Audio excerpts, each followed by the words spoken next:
Today we're showcasing an interview I held back in February with Nidhi Aggarwal. She's a product leader who walks us through how she hires product people, why cognitive diversity is so important on a team, and how the most successful teams form when you get out of their way.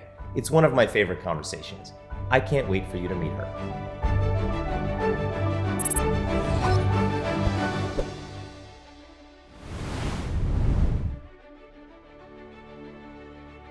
I am so lucky to be here with Nidhi Aggarwal, one of the most interesting backgrounds I've ever heard. So I'm going to brag on you a little bit, and you may turn pink. Yes. But seriously, PhD in computer science. You worked for McKinsey and Company. You worked for HP, where you got your PhD at their Qwiklabs. You're on the board of Admirals Bank. You're on the board of a quantum computing startup, Aliro. Did I get that right? Yes. And you founded a company called Qwiklabs, which you sold to Google. Yes. It's just awesome. How'd you pack all that in? I don't sleep. You don't sleep. Yeah, and you were telling me the company you sold to Google you founded with a 1-month-old at home. Yes. Well, it's a testament to your fortitude. I was bouncing on a ball for 2 hours talking to my co-founder about the company. I still remember that vividly, talking about the company so that my daughter would stay quiet during that time. Well, we're here to talk about talent and dream teams. You have a very popular blog, and you're formulating a book about radical products and not just old-fashioned productization, but really coming up with some radical ideas. You want to tell us about that? Sure. So radical product is a fancy way of saying we should get back to the basics. We should get back to why are we excited about building products? What's the problem we are trying to solve in the world? What is a problem that exists in the world that we really want solved, even if we're not the right people to do it? And once we have that mindset, that's when you truly change the world. That's when you truly have something radical. You say, I cannot imagine that there is this way of doing things that exists today, and it is unacceptable to me that people do things this way. And I'm going to change this by doing something about it. And that doing something then becomes the basis of you creating a product, a process, or a technology. Well, many of the people who watch this video cast are from technology in some way, shape, or form. And since you've had the vision of being on a board, you've had the vision of being a McKinsey consultant, you've done a startup, multiple. So would love to hear your philosophy on talent, on people, and after crafting that perspective, we'd love to hear what you have to say. Sure. I think as I have had, like you said, multiple different lenses on hiring people, one of the lessons I learned, and I learned it the hard way, was hire for aptitude and not skills. Now, it's really, really hard because when you see a resume, you see skills, and it's really hard to judge aptitude, and it takes much longer, and there's not really a way in which you can test for skills that is like, here's a training you take. And what I have found is that every time I have prioritized skills over aptitude, over curiosity, that it has been the wrong hire. Whereas every single time I have placed a bet on somebody because they just had the right attitude, they had the problem-solving sort of curiosity and that energy behind problem-solving, it's turned out great.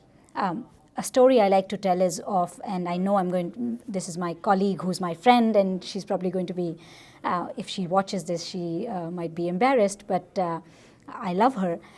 She was an economics graduate. We were working on a cloud strategy project for the board of a large company.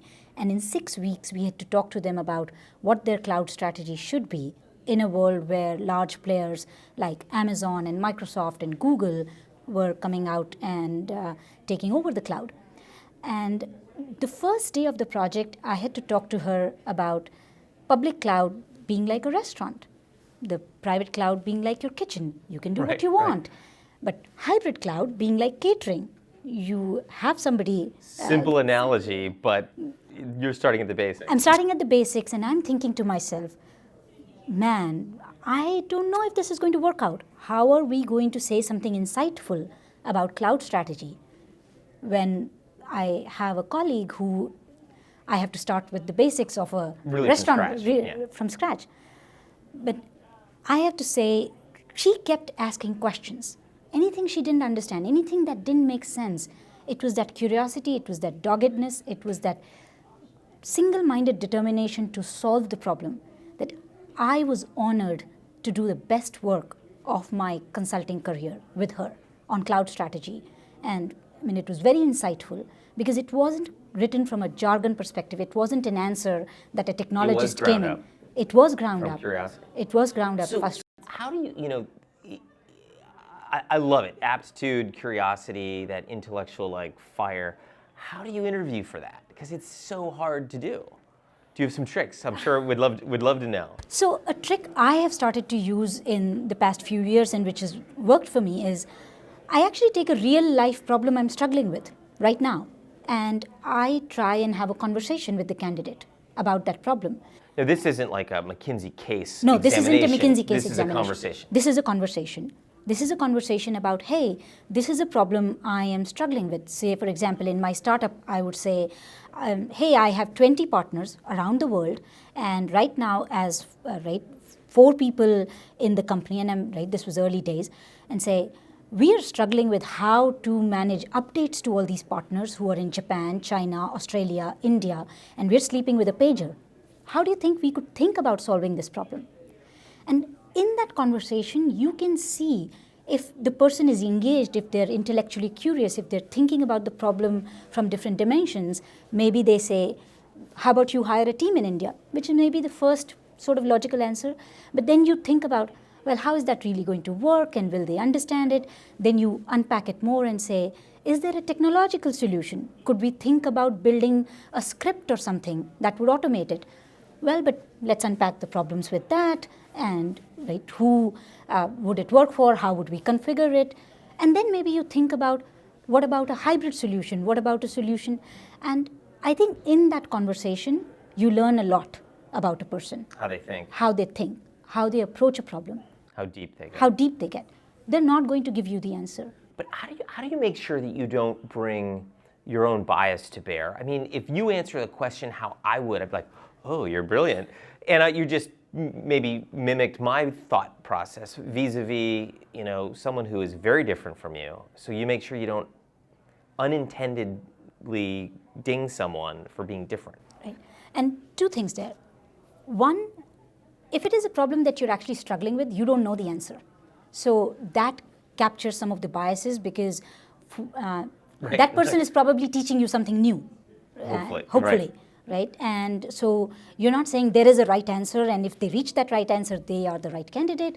If they don't reach that right answer, which I've thought about, then they're the wrong candidate. Yeah. You are actually having a conversation where you're both... fresh problem. Fresh problem, and you're both learning. I think the second thing is after a while, you have to realize that you have to learn something from that conversation. So you have to be aware of your own biases and challenge your own biases.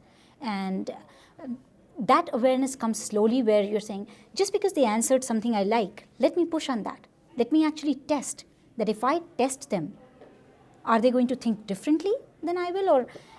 This is where maybe what you want is cognitive diversity in a room. What you don't want is identical clones. If somebody thinks exactly like you, that probably isn't going to be as valuable a team member as somebody who thinks differently than you. That's when you build a team.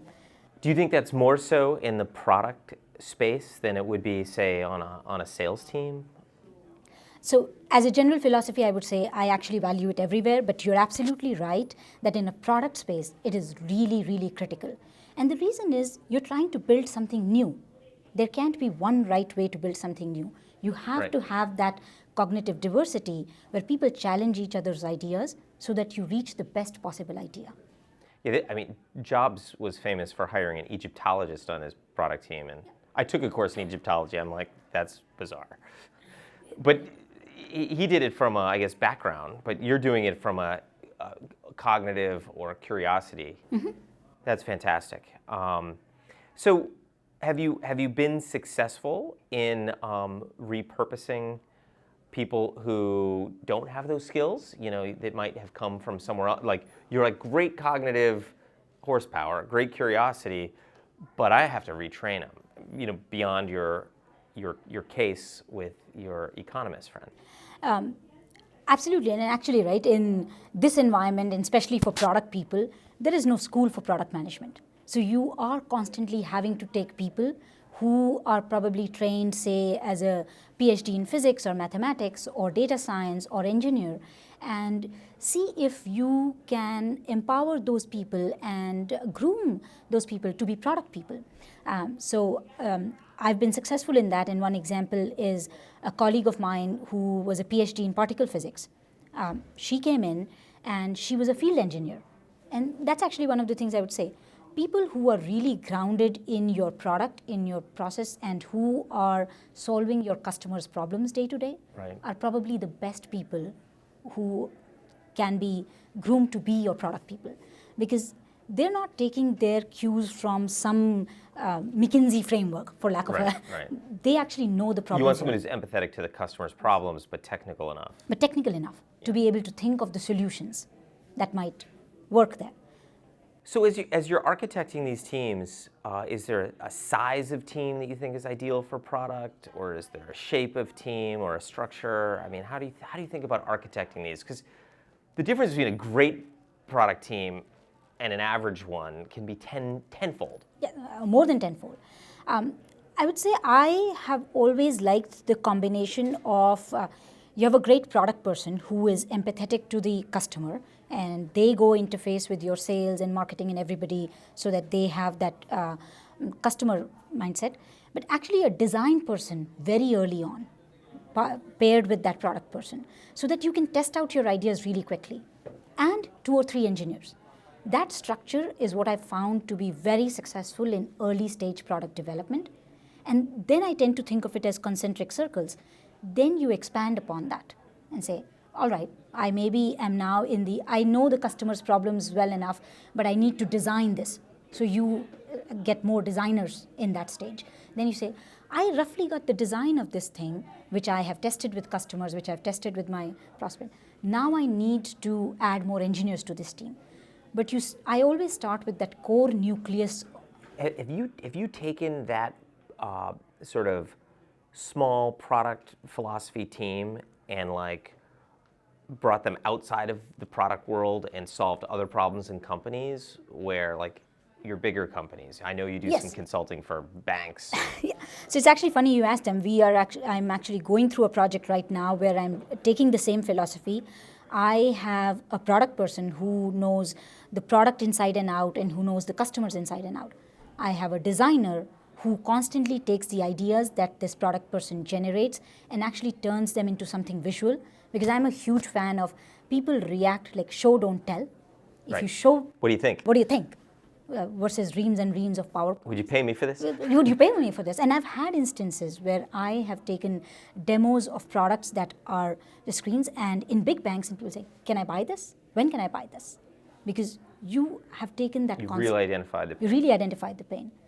And then now I have an engineering person, and I'm solving the problem of a big bank trying to transform their indexing business. So I've taken the same idea and applied it to a very different culture and mindset.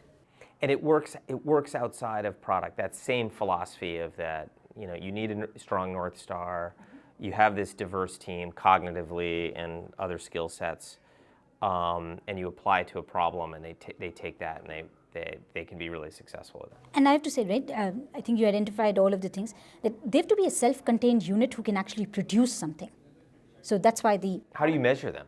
So if I have this product person, design person, and engineer, are they able to create a prototype which if I take to a customer says, yes, it solves the core of my problem. It might not have all the bells and whistles and features, but it solves the core of my problem, and then I can iterate. I can worry about that other stuff. Right, I can worry about the other stuff. But if they're not able to generate the core of that idea, and they're dependent on 5 other teams to even solve the core of a problem, then I've not set that team up right. Right. So I want you to go back to the Wayback Machine. Before your PhD, you were working at HP Qwiklabs, which is a pretty famous institution of thought. Like, there are a lot of smart people there. What would you tell yourself back then about business, about talent, about structuring teams, or anything so you would get a head start, if you could whisper in your own ear? It's going to sound cliched, but I would say I used to value brains and IQ a lot more back then, and I have come to realize it's all about the people. It's all about empowering them. It's about finding people who are smarter than you, empowering them, and getting out of their way. They will do brilliant things that you can't even think of. So that is a fantastic answer. Have you developed a training? Are you investing a lot more in training now that you're trying to find the right people with the core stuff? That you're like, great, I'm just going to become awesome at redeploying or redirecting or retraining them to do the thing that I want them to do. It's funny you asked them. My company Qwiklabs was all about training. My company Qwiklabs was about the fact that people learn. That's the one you sold to Google. It's about people learn best by doing, but you have to empower them to be able to do those things on their own time, on their own pace, and you have to be that facilitator that enables people to get the training that they need, how they want it. So I'm a huge fan in that. But now, to answer your question, I think of my role as a coach. I think of my role as how can I let people see their own potential? How can I remove the roadblocks that they have to realizing their own potential, and then finding success in their success? And that's all I got to do. And as I said when I opened, you are literally one of the most interesting people I've ever gotten to meet. And thank you for your insights on talent, on product. I really think this audience is going to love that perspective, because it's in technology and in most of the software industry where people are designing so heavily, and even what you're doing in quantum computing, they struggle with this. So thank you for your insights. Thank you. I'm honored. Really appreciate it.